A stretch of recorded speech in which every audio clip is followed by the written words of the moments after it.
This program is brought you by Hicksville Pharmacy.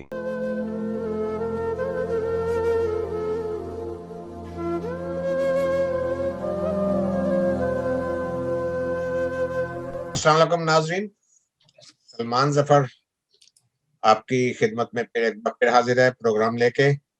और programme जो है ये इस मरतबा आज का जो है ये इस आपको पता है जैसे इसराइल और फ़लस्तीन में जो आजकल सिचुएशन है, बहुत ख़राब सिचुएशन है।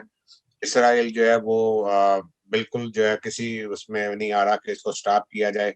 आज वो यूएनओ का इजलास भी शुरू हो गया है और उन्होंने जो है उसे कर दिया कि मतलब अभी उसमें क्या कुछ नहीं, मगर फॉरेन मिनिस्टर जो है डिफरेंट कंट्रीज के वो स्पीक अप कर रहे हैं। हमारे foreign minister Shah Mahmood Qureshi already speech कर चुके हैं उसमें। तो देखें अभी क्या होता है, अल्लाह बेहतर करेगा। सिचुएशन कोई इतनी अच्छी नहीं है जब हम देखते हैं छोटे छोटे बच्चों को जो है वहां पे उन्हें गोलियां मार रहे हैं उनके पेरेंट्स को मार रहे हैं, बच्चे अकेले रह गए हैं। तो इस सिलसिले में जो है वो करते हैं, डिस्कशन आज करेंगे। आज हमारे प्रोग्राम में हमारे साथ जैसा कि आपको सबको मालूम है, अली सलमान साहब किसी तारुफ के मोहताज नहीं है। ये बीबीसी उर्दू के लाहौर में जो है नुमाइंदा होते थे और आजकल अब अमेरिका आ गए हैं और अमेरिका की स्टेट एरिज़ोना में रिहाइश पजीर हैं और यहाँ भी इन्होंने अपने आप को बहुत ज्यादा बिजी रखा हुआ है। अस्सलाम वालेकुम अली सलमान साहब, वालेकुम अस्सलाम। क्या हाल है? ठीक है जी, मैं ठीक हूँ। गजा की बहुत परेशानी है, बच्चे मर रहे हैं, उनके लिए बिल्कुल देखते हैं। बिल्कुल। वो अब इसराइल पे भी बमबारी हो रही है, वो भी उधर कर रहे हैं, जिसमें ज्यादा ताकत है वो ज्यादा मार रहा है। जी, यही आज डिस्कशन करेंगे। तो अपनी हमारी एक दूसरी गेस्ट भी हैं आज जो कि इंडिया से उनका ताल्लुक है, मगर वो रेज जो है यहाँ अमेरिका में ही हुई हैं। यहाँ पे सारी उम्र अभी तक यहाँ पे गुजारी है और बहुत इनका इनका नाम गार्गी है और ये सॉफ्टवेयर इंजीनियर भी हैं और सीईओ जो है वो एंटरटेनमेंट कंपनी नाम उसका है असावारी, उसकी सीईओ भी हैं और कम्युनिटी एक्टिविस्ट भी हैं। और ये इनका जो है ये वो फॉलो करती हैं secular views and believes in non violence.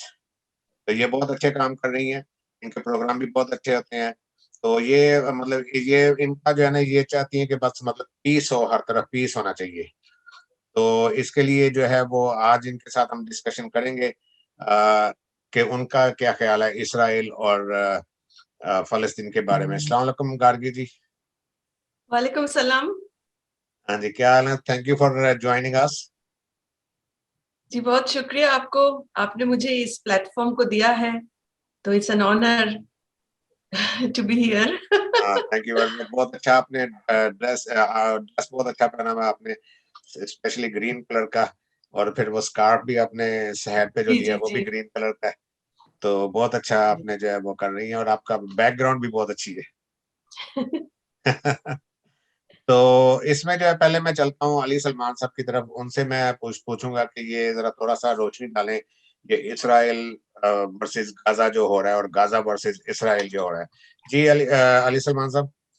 जी, अभी तक बीबीसी की रिपोर्ट के मुताबिक गजा में 232 लोग हलाक हुए हैं, जिनमें से 65 बच्चे भी शामिल हैं। Oh my God. और तकरीबन 35 के करीब खवातीन हैं। और इसी तरह इसराइली हुकाम का कहना है कि 12 अफराद इसराइल में हलाक हुए हैं और उसमें भी 2 बच्चे शामिल हैं। बच्चे 2 हों या 65 हो, बच्चा तो बच्चा ही है। बच्चा ही और है। खून उनका एक ही है और माँ बाप को दर्द एक ही है। और लेडीज ही है, बात ये कि इनोसेंट पीपल, बेगुनाह शहरी जो है उनका क्या कसूर है? बिल्कुल। तो ये एक बहुत अफसोसनाक सूरत हाल वहां पे जारी है। इस चीज से बालातर होके कि कौन मुसलमान है कौन यहूदी है और ये क्या है, जिसके पास ज्यादा ताकत है वो ज्यादा मार रहा है, जिसके पास कम है वो उसका जवाब दे रहा है। एक तरफ काबिज है, एक तरफ मकबूजा है, एक तरफ उनका ख्याल है कि 2000 साल पहले हम पे जुल्म हुआ था, तो अब 2000 साल पहले अगर किसी ने जुल्म किया था तो उसका बदला वो आज के बच्चों से या औरतों से तो नहीं कोई ले सकता। बिल्कुल बिल्कुल। तो ये है वहां पे सूरत हाल। अब भी गजा से रॉकेट फायर किए जाते हैं और इसराइल से गजा के ऊपर बमबारी की जाती है और मतलब जहाज हैं जो एयरक्राफ्ट है जिससे अब बम मारे जाते हैं। तो बहुत अफसोसनाक सूरत हाल है इस वक्त दुनिया के अंदर जो ये खून रिस रहा है। इससे बस यही है कि दिल ही जो है हमारे वो उससे टूटे हुए हैं और कर तो हम कुछ सकते नहीं है, सिर्फ आवाज बुलंद कर सकते हैं, एहतजाज कर सकते हैं। आज आप ह्यूमन राइट्स कमेटी के मेंबर हैं पीपल्स पार्टी के, तो आपको तो पता होगा कि आज न्यूयॉर्क के अंदर अक़वाम मुत्तहिदा की जो ह्यूमन राइट्स कमीशन की जो काउंसिल है उसमें 57 कंट्रीज होते हैं और उन्होंने एक करारदाद जो है वो इसराइल के खिलाफ पास की है, मंजूर की है। ये करारदाद जो थी ये पाकिस्तान और फ़लस्तीन दोनों ने मिलकर पेश की थी और किसी भी करारदाद की मंजूरी के लिए ये ज़रूरी होता है कि कम से कम 1/3 लोग या 17 जो हैं मेंबरान वो उसके अंदर शामिल हों। तो अब ये पता नहीं कि कितने मुल्कों ने मिलकर इसकी हमायत की है, लेकिन एक इसराइल के खिलाफ इंसानी हकूक की ये एक करारदाद मंजूर हो गई है। तो ये मंजूर हो गई है, करारदादें मंजूर हो रही हैं, इस तरह की बातें हो रही हैं। तो मंजूर हो गई है। हाँ जी, ये मंजूर हो गई। अच्छा, मेरा ख्याल है मैंने वो लेटेस्ट नहीं आप देखा, आपने अच्छा किया अपडेट कर दिया। हाँ हाँ, तो अब ये क्या सोचते हैं, क्या इसका मतलब हल क्या होगा? मतलब इसका हल तो अब ये है कि वक्ती तौर पे अभी फिर मतलब सीज फायर कर लेंगे, फिर दोबारा शुरू हो जाएगा, कोई इसका हल? अभी तो सीज फायर ही हो जाए बड़ी बात है, नहीं जाहिर है। क्योंकि इसराइल ने ये गारंटी मांगी है, ये जमानत मांगी है कि हम सीज फायर इस सूरत में करेंगे कि हमें ये जमानत दी जाए कि दोबारा तेल अबीब पे या इसराइल के जो इलाके हैं उनके ऊपर गजा से मिसाइल नहीं मारे जाएंगे, हमास वाले जो हैं, हमास वाले वो नहीं हाँ। मारेंगे। और इसी तरह हमास का भी ये कहना है कि उनको ये गारंटी दी जाए कि अब दोबारा मजीद जो है वो उनको लोगों को बेघर नहीं किया जाएगा और उनको आज़ादी के साथ रहने की जमानत दी जाएगी। तो इस तरह की बातें डेलिब्रेशन जारी हैं।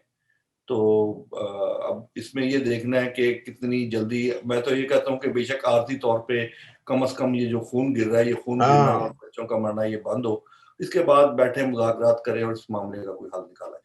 ये बंद होना तो बहुत जरूरी है ना फौरी तौर पे। तो मैं आपके पास वापस आता हूँ, तो मैं आप चलता हूँ ये गार्गी जी की तरफ। जी गार्गी जी, आप बताएं ये इसराइल और फलस्तीन का जो है ये आपकी नजर में क्या हो रहा है, किस तरह से देख रहे हैं आप? देखिए, ये बहुत ही अनफॉर्चुनेट है, बहुत ही दुख की बात है। पैलेस्टाइन जो है, फिलिस्तीन, उनके प्रॉपर्टी, उनके लैंड इजराइल ने क्या बोलूं, इलीगली हड़प करके रखे हैं। और जब भी पैलेस्टाइन से कोई भी प्रोटेस्ट या तो सवालात पूछा जाता है, तब भी गाजा पे हो या तो वेस्ट बैंक पे हो, उनके ऊपर अटैक हो जाता है। हरकत बहुत तेज है उधर, एस्केलेशन काफी ज्यादा है। तो उनको ये चुप कराया जाता है, खामोश किया जाता है, दैट क्यों सवाल कर रहे हो, दैट उनके ऊपर इतना जाति और जुल्म हो रही है, लेकिन उनका हक तो पूरा बनता है ना सवाल करना। और ये तो उनका ही प्रॉपर्टी है, उनका लैंड है। इसराइल ने यूरोप से आकर उनका प्रॉपर्टी थोड़ा थोड़ा करके जंग लड़के, और USA spends about $3.8 billion per year as a military aid to Israel. तो ये बहुत ही हैरानी की बात है दैट ये देखें ना कि अमेरिका जो है वो इसराइल की मतलब हर तरह से हेल्प कर रहा है और करता आ रहा है और अभी भी कर रहा है और हर तरह का असलहा भी उन्हें दे रहा है, मगर फलस्तीनियों के पास तो कुछ भी नहीं है। मेरे ख्याल से, मैं तो पॉलिटिक्स में नहीं हूँ, मैं सीख रही हूँ आप सभी से, तो मेरे ख्याल से अमेरिका मिडिल ईस्ट में अपना बेस करना चाहता है और अपना हिस्सा बनाए रखना चाहता है, इसीलिए उनके इशारों में इजराइल जो कर रहा है। तो मैं क्या बोलूं, ये बहुत ही अनफॉर्चुनेट है और किसी तरह इसका मसले हल करना चाहिए। हमने बहुत प्रोटेस्ट देखे हैं, सुने हैं, आजमाए हैं, खुद किए हैं, लेकिन इसका कोई नतीजा अभी तक निकला नहीं। तो सीज फायर जैसे कि अली सलमान साहब ने बोले हैं, मैं बिल्कुल उनसे सहमत हूँ। सीज फायर होता है, फिर बंद हो जाता है, फिर कुछ दिन बाद फिर ये हरकतें होते हैं और फैल रहा है। तो गाजा में ज्यादा है और वेस्ट बैंक में जो PLO और फतह है वो बहुत ज्यादा सेक्युलर है। तो इजराइल अभी चाहता है, मेरे ख्याल से, आई मे बी रॉन्ग, और माफी चाहूंगी अगर इफ आई एम रॉन्ग। नहीं, आपका I am opinion still in है, a phase of learning. Respect करते हैं आपके ओपिनियन की। थैंक यू जी। तो इजराइल का अभी यही मकसद है दैट किसी तरह पूरा जमीन को हड़पा जाए। तो वेस्ट बैंक में जो थोड़ा सा बचा बुचा है तो वो हासिल करना चाहते हैं बाय हुक और by crook, more by crook. ऐसे ही है। अब देखे ना कि जैसे फलस्तीनियों के पास तो सिर्फ जो है ना ये या तो वो रॉकेट लॉन्चर्स हैं या फिर स्टोन्स हैं जो फेंकते हैं वो, और इसराइल के पास तो हर चीज है, बॉम्ब्स क्योंकि भी इसराइल हैं। को हर वक्त और हर तरह का मिलिट्री एड जो मिल रहा है बड़े बड़े वतनों से, बिल्कुल इसलिए ना। और सऊदी अरबिया भी तो अमेरिका का एक बहुत बड़ा एलाई है, बिल्कुल। हाँ, दोस्त है। सो वो लोग भी अपना तेल से जो मुनाफा होता है वो किसी के साथ बांटना नहीं चाहते हैं, खुद रखना चाहते हैं। बिल्कुल बिल्कुल बिल्कुल। तो मैं अभी आपके साथ आता हूं, तो मैं अली सलमान साहब के साथ मेरा एक क्वेश्चन है। अली सलमान साहब ये बताएं जरा कि इसमें ये जो अरब कंट्रीज हैं, मिडिल ईस्टर्न कंट्रीज, अब वो क्या सोच रही है? अभी तक सोई हुई है, क्या सोच रही है? मतलब क्या इसका क्या मतलब उन्होंने कुछ सोचा इस बारे का? नहीं, टर्की जो है वो तो बहुत मतलब कर रहा है इस चीज में, सऊदी अरब वगैरह, दुबई, ये मतलब ये जो है मतलब UAE जो है, ये कंट्रीज जो है कुछ भी नहीं, सामने नहीं आ रही। क्या ख्याल है आपका? ये एक दफा जंग करके हार के देख चुके हैं। नंबर 2, ये जितनी भी कंट्रीज हैं ये दबाव में हैं अमेरिका के और ये कर नहीं पाते। और तीसरी बात ये है कि ये तो इसराइल के साथ दोस्ती बनाने के चक्कर में थे और ये UAE और दूसरे जो ममालिक हैं, इन्होंने ये कहा था कि जी अब हम इनके साथ दोस्ती कर रहे हैं और इस दोस्ती का नतीजा ये निकलेगा कि हम उनके ऊपर इसराइल पे दबाव डाल सकेंगे कि वो किसी किस्म की कोई बदमाशी ना करे, किसी के ऊपर कोई जुल्म ना करे। तो भाई मेरा उनसे ये सवाल है कि आपने कहा था दोस्ती करके आप दबाव डालेंगे, आप तो बात ही नहीं कर रहे, आपके मुंह से तो बात ही नहीं निकल रही। बात तो करें फिर। आप अगर दोस्त बन गए हैं उनके, तो आप उनसे अपने दोस्तों से बात करें कि भाई बैठो, बंद करो ये।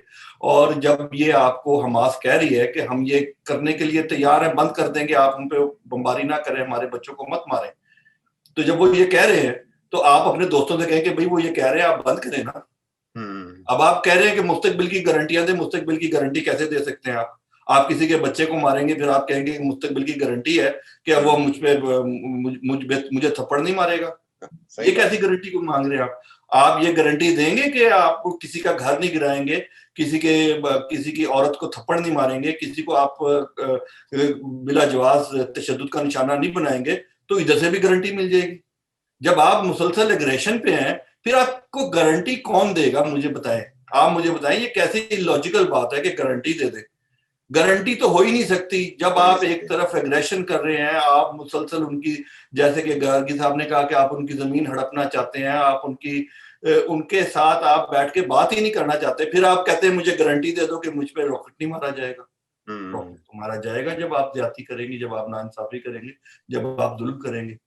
और ये तो जो हमला हुआ है, मैं आपको बताऊं, ये बड़ा ब्लेसिंग इन डिस्गाइज है सऊदी अरब के लिए। सऊदी अरब पे बड़ा दबाव था कि आप तस्लीम कर लें इसराइल को। क्या करें?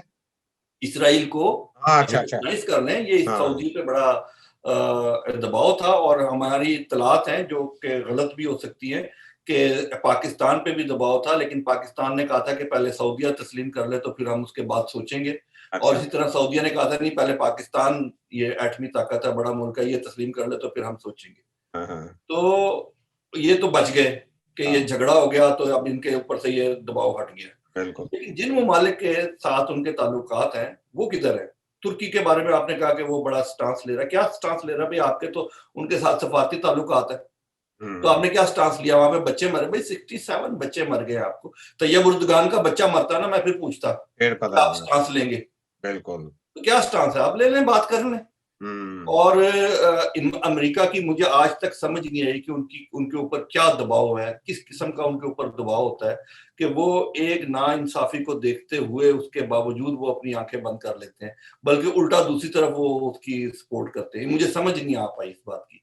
इसराइल से क्या मफादात वाबस्ता है, ये शायद अमेरिकन है, गार्गी साहिबा ये बता सकेंगी मुझे और मेरे को इल्म में इजाफा कर सकेगी कि इनका क्या, इसके अंदर क्या है।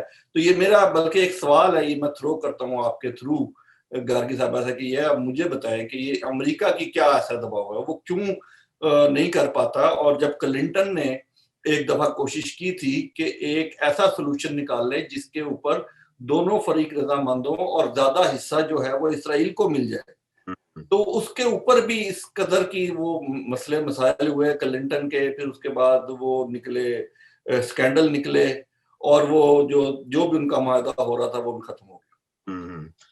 गार्गी जी, आपके लिए सवाल कर दिया उन्होंने अली सलमान साहब ने।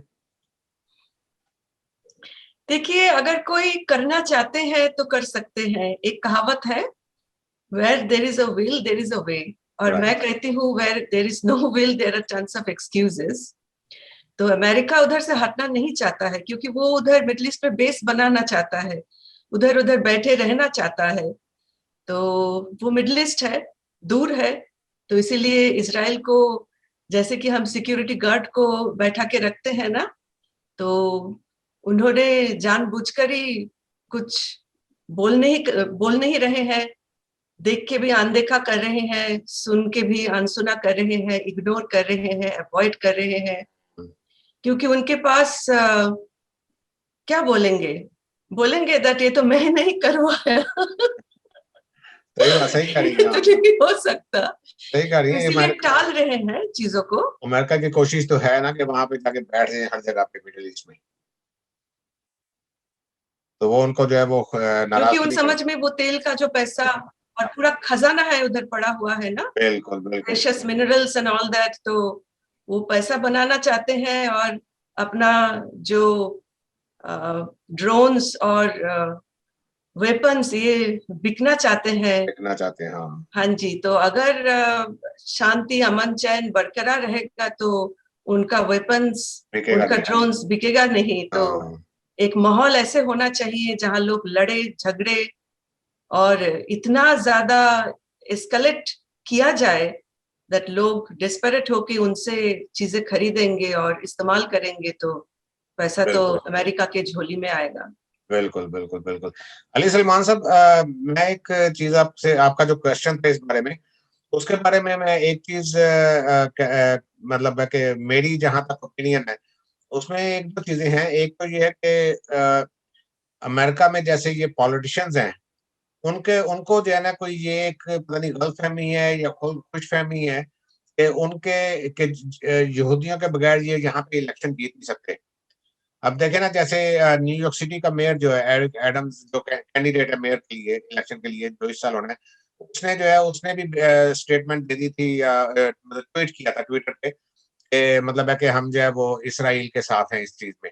तो उसको मतलब है कि ये फलस्तीन में हमास को ऐसा चीजें जो है वो नहीं करनी चाहिए। मतलब इस किस्म का कुछ स्टेटमेंट थी। मतलब मैं थोड़ी सी मैं प्लस एंड माइनस हो सकता है मेरे में होगी ना कहने में।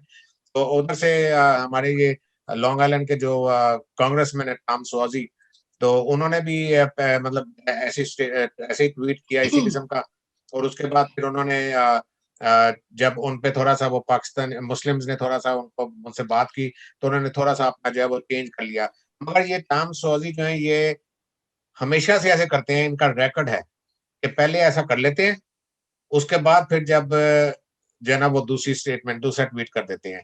तो ये मतलब दैट्स नॉट राइट। क्या ख्याल है अली सलमान साहब, मतलब एम आई राइट कि नहीं?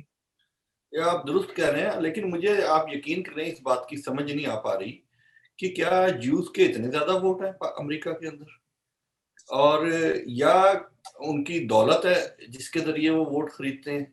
क्योंकि मैं नहीं समझता कि कोई भी एक क्रिश्चियन हो, ज्यू हो, मुस्लिम हो, कोई भी हो, वो ना इंसाफी की हिमायत करे और उसके बाद वो वोट भी ज्यादा ले ले, ये मुझे मेरी समझ से बाहर है। हाँ, क्योंकि जब आप वोट डालने के लिए जाते हैं एक जगह के ऊपर, तो उस वक्त तो बस आपका अल्लाह होता है और आप होते हैं। बिल्कुल, उस वक्त तो किसी का कोई दबाव नहीं होता आपके ऊपर, कोई आप दबाव अपनी नहीं मर्जी होता। के मुताबिक। तो मुझे नहीं लगता कोई नाइंसाफी के लिए हमायत करे और उसके बदले उसको वोट मिले। मेरा ख्याल है कि इसका ताल्लुक दौलत और पैसे से है। वो उनके सपोर्टर्स होते होंगे, उनको पैसा देते होंगे और उसके जरिए उनकी मुहिम चलती होगी इलेक्शन की, जिससे उनको पैसे आते होंगे। ये मेरा भी तो अपना पॉसिबल ये है, पॉसिबल है ये भी। मगर ये कि यही देखे ना कि मतलब जो भी अपना अब जैसे एरिक एडम्स जो है वो कैंडिडेट मेयर के न्यूयॉर्क सिटी के, तो वो अब मतलब पाकिस्तानी प्रोग्राम्स में भी आते रहे हैं। पीछे जो है ईद मिलन पार्टीज वगैरह पे भी एक दो में आए हैं। तो उसके बाद मतलब है कि और वो मतलब उनका रिकॉर्ड है कि वो हर कम्युनिटी में जाते हैं। वो ब्रुकलिन बरो प्रेसिडेंट हैं इस वक्त। तो वो मतलब है कि हर कम्युनिटी में जाते हैं, मिलते हैं, मस्जिदों में भी जाते हैं। मगर ये कि ये सिचुएशन यहाँ पे आके जो है ना जरा थोड़ी सी गंभीर सी हो जाती है कि मतलब है ये ऐसा मौका है कि जिस वक्त मुसलमानों का साथ देना चाहिए। ये असल में हम मुसलमान हैं, अपनी कम्युनिटी में ज्यादा रहते हैं, तो हमें, मेरा ख्याल है कि जरा समझना पड़ेगा कि अमेरिका के अंदर इसराइल की हमायत ज्यादा क्यों है और उसके पीछे क्या डायनामिक्स है। क्या हम अपनी बात समझा नहीं पाते, मुसलमानों की बात समझा नहीं पा रहे हैं, ये बता नहीं पा रहे हैं कि किसके साथ नाइंसाफी हो रही है, और वो ज्यादा अच्छे तरीके से बता पा रहे हैं कि उनके साथ नाइंसाफी हो रही है। तो और हम ये कन्वे नहीं कर पा रहे गालिबन। तो शायद ये वजूहात हों इसकी। तो नहीं, हाँ वो नाइंसाफी तो है ही है। और दूसरी बात ये है कि मेरा ख्याल है एक और भी चीज मतलब इसमें है तो मुझे समझ आती है कि अमेरिका जो है वो चाहता ही नहीं है कि वहां पे पीस हो। इसलिए कि अगर पीस वहां पे हो गया तो ये फिर इसराइल के साथ इनका बिजनेस तो खत्म। बिजनेस तो इनके पास बहुत है, जो बिजनेस का। नहीं असलहा वगैरह में वो ठीक है। मगर ये कि जो एक मतलब कि रीजन की वजह से बिक रहा है इनका असलहा, वो रीजन थोड़ी सी फिर कम तो हो जाती है ना। और दूसरी बात यह है कि इस तमाम एग्रेशन का, इस तमाम जारहाना पॉलिसी का और फलस्तीनियों को दबाने का नतीजा ये है कि 57 या 58 या कितने मुस्लिम कंट्रीज हैं जो इस चीज को बुरा समझते हैं और उनके दिल के अंदर इसके बारे में वो एक नफरत और कदूरत इसराइल के बारे में पैदा हो रही है। तो क्या वो ये समझते हैं कि ताकत के बलबूते पे अगर वो पूरे इसराइल के ऊपर कब्जा कर लेंगे तो वहां की जो 60 लाख या 1 करोड़ जो मुसलमान आबादी है वो उसका क्या करेंगे? क्या उनको अपना गुलाम बना लेंगे? क्या आज के दौर में इस तरह गुलाम बना के रख लेना आसान काम है? और क्या इसराइल अपने आप को, या इसराइल के जो शहरी हैं वो अपने आप को ये समझ पाएंगे कि हम महफूज हैं इसराइल के अंदर? हर वक्त एक खतरा मौजूद रहेगा जब भी कोई इस्लामी मुल्क जो है वो ताकत हासिल करेगा, एटम बम हासिल करेगा या वो अपने ताकत के अंदर इजाफा करेगा, उतना ही खतरा इसराइल के लिए बढ़ता चला जाएगा। उतने ही रात को जो उनकी नींदें हैं वो हराम होती चली जाएंगी। तो ये हर मामले का हल मैं ये समझता हूँ कि ये मुज़ाकरात में है और आप दूसरे को सांस लेने के लिए जगह दें और उसको उसकी उसकी बात को समझे, और जितना अगर वो देखें वो एक आपके साथ सेटलमेंट के लिए तैयार है फलस्तीन। वो कहते हैं कि कुछ हिस्सा हमें आप दे दें, यरूशलेम का आधा हिस्सा वो मांगते हैं, या वो एक ऐसी बात है कि उसको अगर आप एक इंटरनेशनल सिटी करार दे दे, जैसा कि यूनाइटेड नेशन ने एक जमाने में कहा था कि जो यरूशलेम है इसी का तनाजा है ज्यादा, उसको आप एक इंटरनेशनल सिटी करार दे दे, एक इसराइल बना दें, एक फलस्तीन बना दें, मामला खत्म हो जाएगा। दो दो कौमों की, दो रियासतों के क्याम के ऊपर फलस्तीनी रजामंद है। तो इसराइल कहां पे जाके एंड होगा? जहां पे एंड होगा उससे आगे उन्हें कहें फलस्तीन बना दे, तो मेरा ख्याल है ये मसला हल हो सकता है। मेरा अपना ख्याल है, बाकी वो लोग ज्यादा समझते हैं। नहीं अच्छा, आपका ख्याल बहुत अच्छा है। पता है कि ख्याल आपका बहुत अच्छा है। जैसे कि अब यरूशलेम में मतलब मस्जिद अक्सा है, तो मतलब है कि वहां पे उनको फलस्तीनियों को जो है वो सारा एरिया दे दिया जाए, इस तरह से कर लिया जाए, और एक साइड पे अपना इसराइल ले ले। तो अब जैसे कि अब मतलब देखे ना कितना जो मतलब डिवीजन हुई भी है मशरकी और मगरबी यरूशलेम की, आप उस डिवीजन को मान ले, बिल्कुल जो एक तस्लीम शुदा उसको कर ले, उसको मामले को, तो बिल्कुल उसे मानना चाहिए। मतलब जहाँ बाउंड्री बनती है वहाँ बाउंड्री लगा दे। इसलिए कि ये देखे ना आप मतलब जैसे अब ये मस्जिद अक्सा में मतलब लोग नमाज पढ़ रहे हैं और वहां पे अटैक हुआ, मतलब कितना गलत है इस तरह से। मतलब है वहीं कि से ये मामला खराब हुआ है। वहीं से खराब हुआ है ना, वही ना, वहीं से प्रॉब्लम हुई है शुरू। तो ये मतलब ये चीजें होनी नहीं चाहिए। तो वैसे आपको इसका कोई एंड नजर आता है कि नहीं? मुझे तो अपनी जिंदगी में तो होता कुछ करीब नजर नहीं आ रहा, क्योंकि हालांकि क्योंकि अगर ये देखें इसको मजहबी लिहाज से, रिलीजियस लिहाज से, तो इसराइल जो है वो एक ग्रेटर इसराइल की जानिब जा रहा है। जैसे कि ये इब्राहिम के मानने वाले, जो मजहब के मानने वाले लोग हैं, ये यहूदी, ईसाई और मुसलमान, ये तीनों एक मसीहा के आने के इंतजार में है। और उस वक्त वो एक जो मैं मजहबी हिसाब से बात कर रहा हूँ, और उस वक्त ये तीनों अपने अपने अंदाज से ये समझ रहे हैं कि जब वो आएंगे तो एक बहुत आलमगीर जंग होगी, जिसके अंदर जो हक है उसको फतह होगी और जो झूठ है उसको शिकस्त हो जाएगी। तो ये अपने अपने अंदाज में ये इसकी जानिब जा रहे हैं। तो मैं ये समझता हूँ कि इनकी ये जो ताबीर है या जो किताबों के अंदर, इल्हामी किताबों के अंदर लिखा हुआ है, ये मेरा ख्याल है कि इसकी गलत तशरीह की गई है, और ये एक जंग के लिए मेरा ख्याल है कि तैयारी हो रही है, और ये मुझे रुकती नजर नहीं आएगी। क्या आपका ख्याल है कि मतलब जंग, आलमी जंग की तैयारी हो रही है? जी, ये मतलब मैं ये नहीं कह रहा, नहीं, हो सकती है, पॉसिबल है, कर रहे हैं जो हो लोग भी ये सकती कर है। रहे हैं, उनके जहन में एक बड़ी जंग है। अच्छा, उनके जहन में, अच्छा, उनके जहन में एक बड़ी जंग है, वो उसकी जानिब बढ़ रहे हैं। हाँ, और वो अच्छा, लोग अच्छा। ताकत में है, और वो लोग ताकत में आ रहे हैं, और वो अपने लोगों के जो जज्बात है उसको उसकी तरफ लेके जा रहे हैं। मैं मतलब एक सिंपल सी मैं आपको मिसाल ये देता हूँ। जो मौलवी आप इमाम मेहदी का इंतजार कर रहे हैं। हाँ जी, इमाम मेहदी का, हाँ जी। जो ईसाई हैं वो मसीह का इंतजार कर रहे हैं। बिल्कुल। इसी तरह यहूदी जो है वो भी इंतजार कर रहे हैं, वो भी कर रहे हैं, बिल्कुल। रिटर्न वो बनाना चाह रहे हैं। तो ये तो पहले तो ये तीन मजहब जो हो गए ना, ये है। उसके बाद भी तो इस दुनिया में मजहब है, हिंदू है, बुद्ध है, बिल्कुल। और जो जहां तक मुझे पता है वो भी इंतजार कर रहे हैं किसी के आने का। बिल्कुल, वो भी इंतजार कर रहे हैं, बिल्कुल। तो ये जो मजहबी जुनूनियत है ये तबाही की तरफ लेके जा रही है। तबाही की तरफ ले जा रही है। लिखा ना, एक वो हमारे उर्दू के थे, राइटर थे, उनका इंतकाल हो गया, अशरफ साहब। उन्होंने लिखा ना कि भाई वो उसने शैतान ने आके शिकवा किया। उसने कहा आज तक देखो मेरे नाम पे तो किसी एक आदमी का कत्ल नहीं हुआ, खुदा के नाम के ऊपर तो करोड़ों अरबों लोग मारे गए हैं और मारे जा रहे हैं, तो विलन मैं हूं कि वो है। ये उन्होंने लिखा।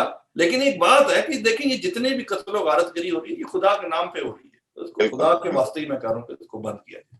नहीं, ऐसे ही है, बिल्कुल ऐसे ही है। अब देखें ना, जैसे जो कुछ अफगानिस्तान में होता रहा है और हो भी रहा है अभी भी, पहले तो बहुत ज्यादा था, जैसे वो मतलब तालिबान थे वहां पे, तो जो कुछ उन्होंने वहां पे किया कि लोग मतलब उस वक्त पता चला था कि लोगों के घरों में जाके टीवी भी तोड़ दिए थे, गर्ल्स स्कूल्स बंद कर दिए थे। तो वो ये कि ये अपना वो समझते हैं कि ये सारी चीजें वो अल्लाह के नाम पे कर रहे हैं, मगर ऐसा इसमें है नहीं है। मतलब कुरान में कोई ऐसी चीजें नहीं बताई। इसराइल भी जो है ये अल्लाह के नाम के ऊपर एक ग्रेटर इसराइल बनाने के लिए अपनी वो भी इसी चक्कर में, बिल्कुल, हाँ, वो भी इसी चक्कर में है। और ये बल्कि इसी तरह ही है। ये तो ये जब तक हम मजहबी जुनूनियत से बाहर नहीं निकलेंगे और मामलात को, मजहब को सही तरीके से समझेंगे नहीं और इंसानियत के ऊपर तवज्जो नहीं देंगे, तो ये कत्ल और गारतगिरी रुकेगी नहीं। और शैतान का शिकवा हमें लगेगा कि ठीक है कि मेरे नाम पे तो कोई कत्ल नहीं होता, कत्ल तो खुदा के नाम पे होता है। कहता होगा पत्थर मुझे ऐसे बिला वजह मारते रहते हैं। पत्थर मुझे मारते रहते हैं। नहीं, बहुत अच्छा अपना जो है ना, ये अपना डिस्कशन बहुत अच्छी हुई है। और कोई चीज आपके माइंड में अगर हो तो अपना प्रोग्राम खत्म करने से पहले मैं ये पूछना चाहूंगा गार्गी साहिबा से कि वो क्या समझती हैं कि ये मजहब इंसान को तबाही की तरफ लेके जा रहा है, ये क्या है, वो क्या समझती है?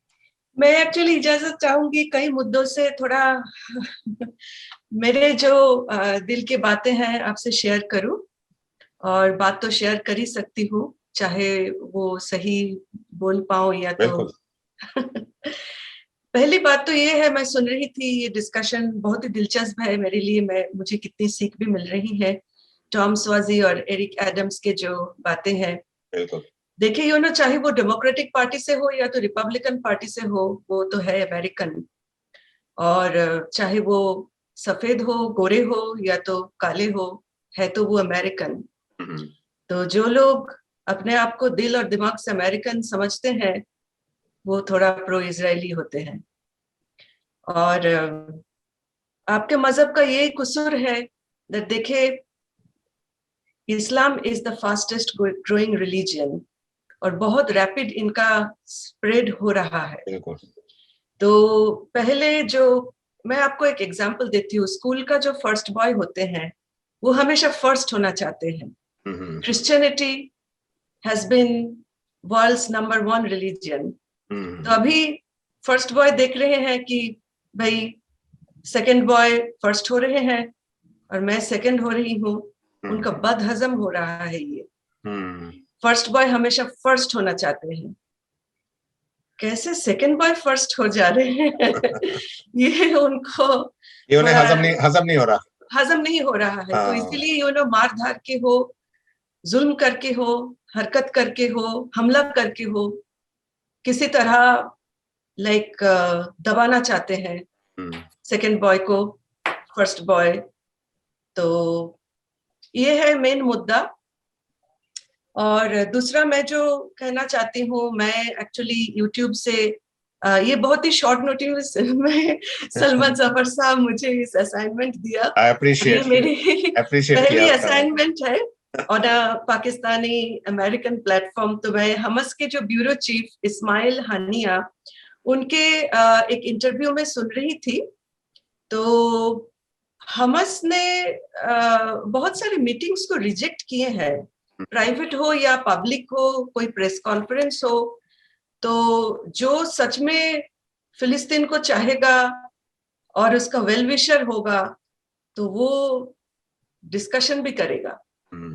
तो जैसे कि PLO और फतह ने किया, आप याद कीजिए दैट कुछ साल पहले की बातें हैं जब रबिन की कत्ल हो गया था, एसेसिनेशन हो गया था पॉइंट ब्लैंक रेंज में। तो PLO के साथ इजराइल का तब एक बहुत अच्छा समझौता हुई थी और तभी रबिन का ऐसे बेरहमी से कत्ल हुआ था by a right wing Israeli. तो ये थोड़ा सा तहकीकात करना पड़ेगा दैट हमस में कितना मिलावट है और कितना सच्चाई है। ये इजराइल का ही रचा हुआ कुछ प्लांटेड कुछ है या नहीं, क्योंकि रॉकेट्स हमास ने इजराइल पे अटैक किया और इजराइल शायद चाहता होगा दैट हमास ऐसे कुछ हरकत करे ताकि वो गाजा में ताकि हम आए गाजा में, रिटेलिएट कर सके, काउंटर रिएक्ट कर सके और दबा सके, मार सके। तो इसमें बहुत सारे चीज अच्छा उनके लिए हो जाएगा। एक तो है अपना मजहब को रीएस्टेब्लिश करना, दूसरी बात है जगह हड़पना, और तीसरी और सबसे ज्यादा अहम बातें हैं दैट फर्स्ट बॉय रहेगा। बहुत अच्छी बात की है ये आपने, जो है ना, क्यों अली साहब? बहुत जबरदस्त, वेरी नाइस। और ये बड़ी अच्छी इन्होंने बात की है और इसके ऊपर सोचना चाहिए कि वाकईतन उन्होंने ये मिसाइल्स मार के क्या हासिल कर लिया, सवाए इसके कि इसराइल को एक और मौका मिला है कि वो ये बताए कि हम बहुत मजलूम हैं और उसके जवाब में वो फिर और कार्रवाइयां करे और उसको लेजिटिमेट बनाए और उसको कहे कि जी हमें अपने तहफ़्फ़ुज़ के लिए जरूरी है कि हम सारे इलाके के ऊपर कब्जा कर लें। बिल्कुल। बहुत अच्छी डिस्कशन रही आज की और मैं बहुत शुक्रिया अदा करता हूँ अली सलमान साहब। बहुत ही एक्सपर्ट जर्नलिस्ट हैं माशाल्लाह। इनके पास ऐसी मालूमात होती हैं जो हमारे किसी के पास भी नहीं होती। तो ये इनका तजर्बा है। कितने साल आपने 20 इयर्स किया था बीबीसी के साथ? 35 इयर्स मैंने काम किया है, जिसमें से कोई 12-13 साल 15 साल मैंने बीबीसी के साथ काम किया। हाँ, देखे ना कितना मतलब एक्सपर्ट माशाल्लाह, जो है ना। तो इसीलिए हम आपको तकलीफ देते हैं ना आके तो अपना जरा बयानिया नशर करें। नवाजिश है जी आपकी, आप समझते हैं मुझे इस तरह। नहीं, thank you very much join करने का। और मैं तो इस काबिल नहीं हूँ बिल्कुल। नहीं बिल्कुल, क्यों नहीं है आप काबिल, बहुत काबिल इंसान माशाल्लाह। तो थैंक यू वेरी मच आप अली सलमान साहब। गार्गी जी, आपने तो छा गई आप। मेरा बस कोशिश था और मैं यकीन मानती हूँ नॉन वायलेंस में, और where there is a will there is a way. तो अमेरिका को ऐसे एक प्रेसिडेंशियल कैंडिडेट चाहिए या तो प्रेसिडेंट चाहिए जो सच्चे दिल से लोगों को प्यार करे और झूठा नाटक ना करे। बिल्कुल बिल्कुल बिल्कुल। और आपका अक्टूबर 2 को आ रहा है आपका वो जी, जी, जी। 25th। हमारा ये तो मुद्दा होता है, देखिए हम बहुत एक छोटे आदमी हैं और हम यकीन रखते हैं charity always begins at home. New York हमारे घर है। बिल्कुल बिल्कुल। तो न्यूयॉर्क का जो देसी अमेरिकी कम्युनिटी है, हम चाहते हैं कि एक कुछ करे जिसके साथ हम एक पैगाम दे सके अपने कम्युनिटी को, दैट हम अमन, शांति, चैन, दोस्ती के जरिए एक पीसफुल कम्युनिटी की शुरुआत करें। तो पहले देखे मैं अपनी देसी कम्युनिटी से इतना अच्छा रिस्पांस मुझे नहीं मिल रहा था, लेकिन पाकिस्तानी कम्युनिटी का एक बात मैं तो बिल्कुल शुक्रगुजार हूँ, दैट पाकिस्तानी कम्युनिटी के साथ काम करके मैं कितने कुछ सीखी हूँ। उर्दू तो सीखी हूँ, कैसे गजल गाया जाता है वो सीखी हूँ, पॉलिटिक्स भी सीख रही हूँ। और मेरा 2019 का जो प्रोजेक्ट था ड्रामा रजिया सुल्तान, जो आपके कम्युनिटी के साथ मैंने किया, तो फिर 2020 में देखे मुझे कोई स्टेट या तो गवर्नमेंट या तो कोई भी प्राइवेट प्रॉपर्टी मिल ही नहीं रहा था कोविड की वजह। तब तो वैक्सीन भी नहीं आई थी। तो तब हमारे एक बहुत अच्छे प्राइवेट प्रॉपर्टी आपको हाँ मिल जी, गई थी। प्राइवेट प्रॉपर्टी जो कमर बशीर साहब ने मेरे लिए किया, और उनका बेटा उजी, वो भी एकदम लास्ट मिनट में मेरे साथ दिया। और जैसे मेरा इस प्रोजेक्ट को उन्होंने अहमियत दिया, मैं बिल्कुल उनकी शुक्रगुजार हूँ। और इस साल का जो लास्ट ईयर का हमारा प्रोजेक्ट था जोधा अकबर, इस साल का हमारा प्रोजेक्ट है अलाउद्दीन और पद्मावती। सो नाम से ही पता चलता है दैट कैसे मैं हिंदू मुस्लिम यूनिटी हाँ जी आगे लाना चाहती हूँ। और अभी जो मैं देख रही हूँ अपने खुद का कम्युनिटी में, दैट छोटे बड़े मजले जितने ग्रुप्स है, अपने अपने हिसाब से वो भी बहुत अच्छी कोशिश कर रहे हैं, चाहे वो आप उसको एक्टिंग बोले या तो सच में तहे दिल से बोले, ये मुझे नहीं पता, लेकिन जो भी हो हम देख रहे हैं दैट उसका अच्छा प्रोडक्शन हो रही है। नहीं बिल्कुल होना चाहिए ऐसा। तो बहुत मेहरबानी, थैंक यू वेरी मच। आपका आने का प्रोग्राम का वक्त जो है वो खत्म हो रहा है, तो आपको फिर किसी वक्त बुलाएंगे, किसी और टॉपिक पे आपके जो प्रोग्राम होते हैं उसके बारे में कोई डिस्कशन कर लेंगे। तो मुझे पता, हमें पता बहुत बिजी आप रहती है, तो बहुत बहुत शुक्रिया आपका आने का। अली सलमान साहब बहुत बहुत शुक्रिया। आप तो आपको तो हम तकलीफ वैसे ही देते रहते हैं, तो नेक्स्ट टॉपिक फिर पे आपको इनवाइट करेंगे इंशाल्लाह। ठीक है जी। तो नाजरीन, आपने देखा ये कैसी डिस्कशन जो है कहाँ से चली और कहाँ पे आके खत्म हुई, और इसके बारे में अली सलमान साहब ने भी और गार्गी जी ने भी बहुत इंफॉर्मेशन इसमें दी है, इस डिस्कशन में पूरा साथ दिया है। कि और उनका दोनों का यही कहना है कि इसराइल और फलस्तीन या हमास जितने भी हैं ये सब इन्वॉल्व उसमें, उनको सबको बैठकर डिस्कशन करनी चाहिए। कोई तीसरा मुल्क हो, चौथा मुल्क हो, वो उनको साथ बिठा के तो उनके साथ जो है डिस्कशन करे, ताकि मसला जो है जहाँ पे भी है वो खत्म हो जाए। मगर ये मैं एक मुतालबा जो है वो करूंगा कि ये गोलाबारी जो है, ये अटैक जो है, ये फौरी तौर पे जो है वो बंद हो जाने चाहिए। इसमें जो है बिल्कुल डिले नहीं करनी चाहिए। उसके बाद जो है वो मुज़ाकरात जो है होने चाहिए। अब मुझे इजाजत दें। पाक यूएस मीडिया, इसको लाइक करें, शेयर करें, सब्सक्राइब करें, कमेंट करें। कमेंट कोई नेगेटिव कमेंट भी कर सकते हैं जिसमें हमें आप अपनी गलतियों का पता चले, तो अगली दफा फिर उसे हम ठीक भी कर सकते हैं। आप सब अपना ख्याल रखें। इजाजत दें। अल्लाह हाफिज।